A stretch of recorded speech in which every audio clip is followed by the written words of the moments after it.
Welcome back to another program of the Orania Movement. In the new developments, the party Mkhonto or MK has announced its intention to table a bill to remove Section 235 of the Constitution. Section 235 of the Constitution obviously referring to the right to cultural self-determination. I'm Strydom, and with me in the studio is Frans the Klerk. Hello, Joost. Hello to all of our viewers. I actually have the intention printed out here. This was released on the 27th of March 2026. It says here, Notice of Intention to Introduce a Private Members Bill 2026 and Invitation for Comment. Now, just in a few paragraphs down, it says here, the object of the bill is to seek the repeal of Section 235 of the Constitution, which has never been invoked in national legislation, to remove the recognition of the notion of the right of self-determination. Essentially, removing the right of self-determination for all South Africans. Important to note that this notice of intention is a private members bill, meaning that they have to garner significant political support in order to actually get this made a part of the legal framework of South Africa in order to invoke that to remove the law. Nevertheless, the intention behind such an attack is what is concerning.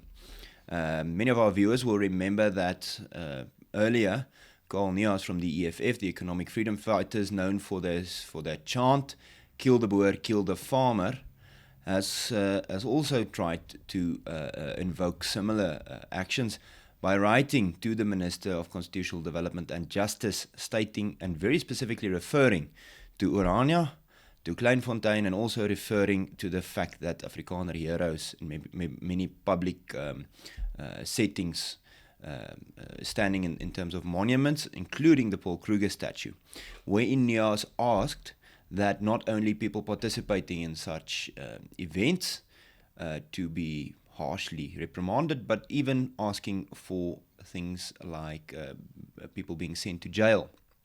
Now, the newest attack comes by the way of Mkhonto leading this charge, or trying to lead this charge, and amending the Constitution.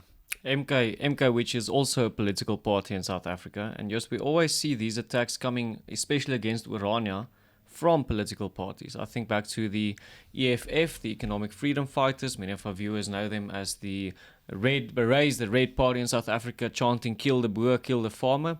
They have had strikes with the slogan of Orania should be, what was it must called? Fall. Orania must fall. Orania successfully defended themselves against that. We had this thing about Carl Nias that you just mentioned, also about Orania must fall, or Section 235.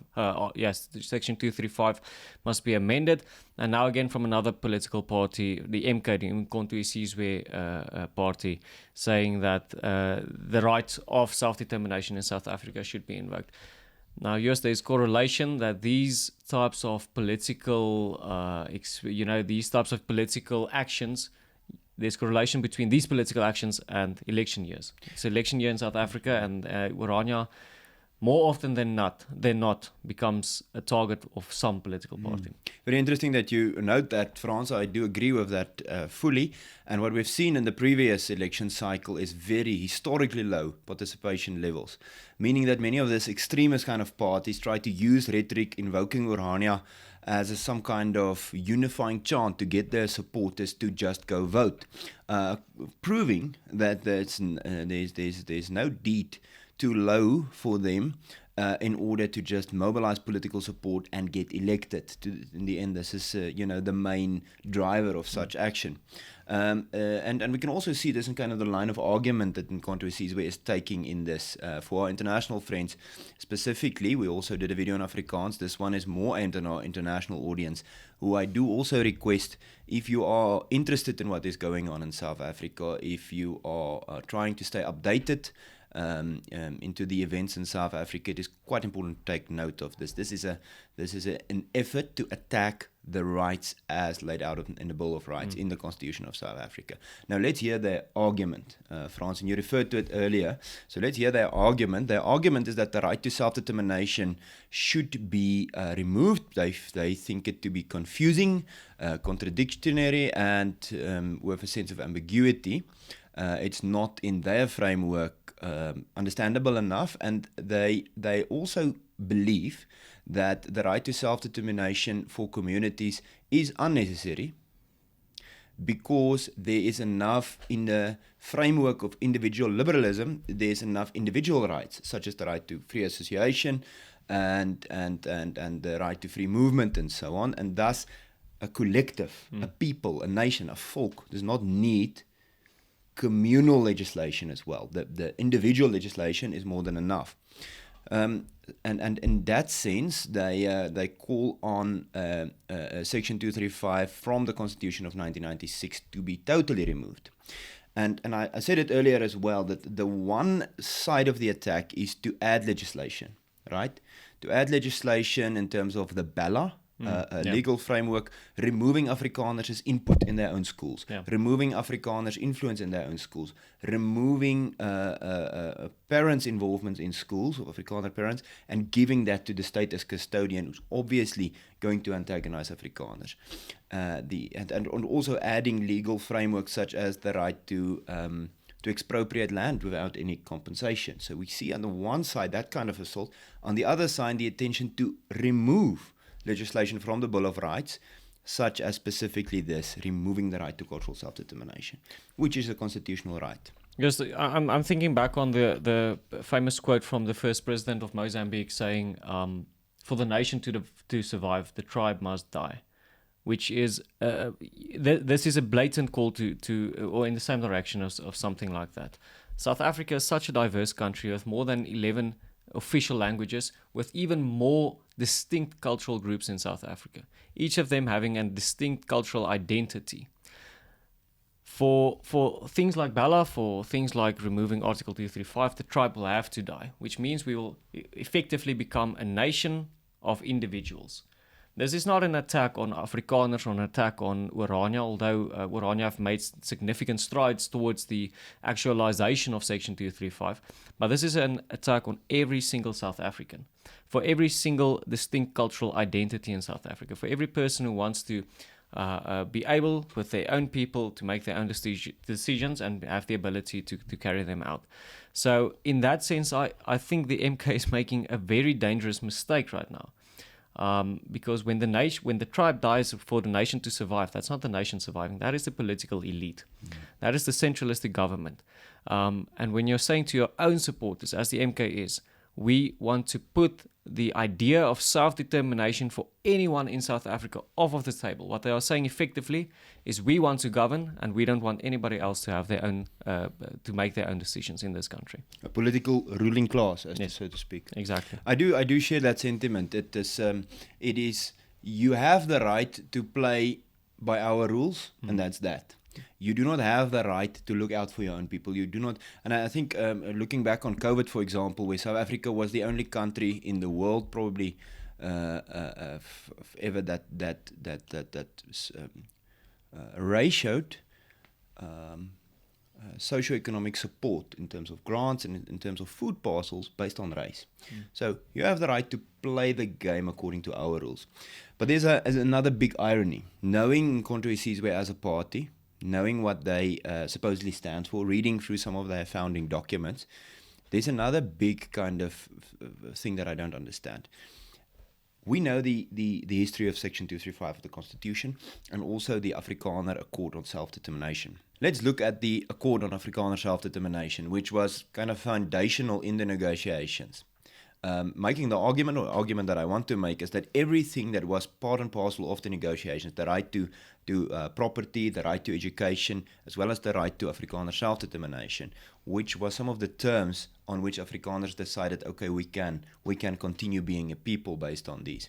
So in that time frame, it actually happened specifically that not only Afrikaners claimed this right, but that the Minister of Constitutional Development and Justice at that stage, in part of the Mandela cabinet, Wally Musa, said that the pursuit on the part of the Freedom Front and other Afrikaners to strive towards the development of a particular region in the country, the North-West Cape Corridor, as a home for Afrikaner culture and language within the framework of the Constitution, is in government's view indeed a legitimate pursuit.